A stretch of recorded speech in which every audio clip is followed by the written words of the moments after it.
প্রকৃতির পরিচ্ছন্নতা কর্মী হিসেবে শকুন একটি পরিচিত পাখি। নানা ধরনের মরা পচা খেয়ে রোগ জীবাণুর হাত থেকে যেমন আমাদের রক্ষা করে, তেমনি পরিবেশের ভারসাম্য বজায় রাখতেও সাহায্য করে। বর্তমানে এই উপকারী পাখিটি মানুষের অসচেতনতা, অজ্ঞতা, অবহেলা আর অদূরদর্শিতার কারণে অতি বিপন্ন প্রাণীর তালিকায় অন্তর্ভুক্ত হয়েছে। সারা বিশ্বে প্রায় 18 প্রজাতির শকুন দেখা যায়।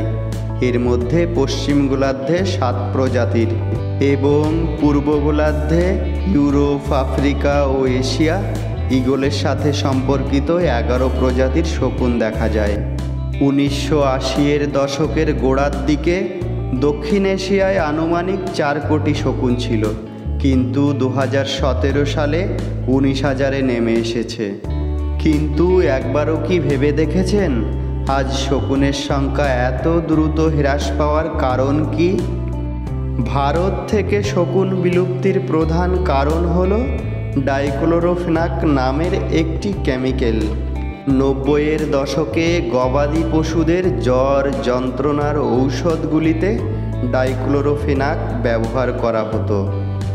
গরু মহিষ মারা গেলে তাদের দেহে ডাইক্লোরোফেনাক রয়ে যায়। শকুন সেই মাংস খেয়ে বিষক্রিয়ায় আক্রান্ত হয়।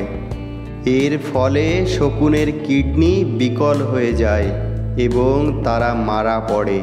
শকুন বিলুপ্তির আর একটি প্রধান কারণ হল অর্জুন গাছ।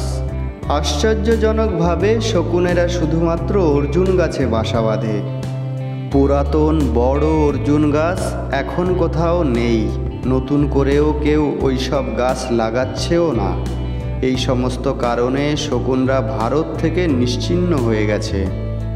বোম্বে ন্যাচারাল হিস্ট্রি সোসাইটি প্রতি 4 বছর অন্তর দেশব্যাপী শকুন সমীক্ষা পরিচালনা করে থাকেন। বোম্বে ন্যাচারাল হিস্ট্রি সোসাইটি এর প্রজনন কেন্দ্রও রয়েছে, যেখানে 600টিরও বেশি শকুন সফলভাবে পালন করা হয়েছে। শকুনের নিরাপদের জন্য 2টি ওষুধের শনাক্ত করা হয়েছে। একটি হল 2005 সালে মেলক্সিকাম এবং 2021 সালে টলফেনামিক অ্যাসিড।